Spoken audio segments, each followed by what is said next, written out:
Hematuria বা এটার অর্থ হচ্ছে প্রস্রাব দিয়ে রক্ত যাওয়া। তো এটা অনেক সময় চোখে দেখেই বোঝা যায় যে প্রস্রাব দিয়ে রক্ত যাচ্ছে।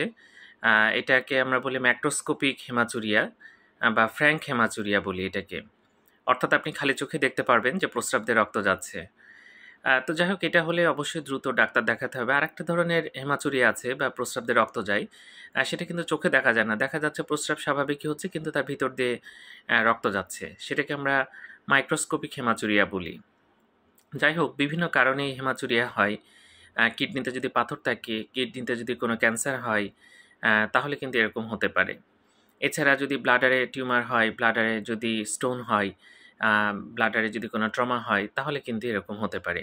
এছাড়া গ্লোমেরুলোনেফ্রাইটিস বলে একটা অসুখ আছে, এটা পাওয়া যায় প্রায়। এই অসুখেও কিন্তু প্রস্রাব দিয়ে রক্ত যেতে পারে।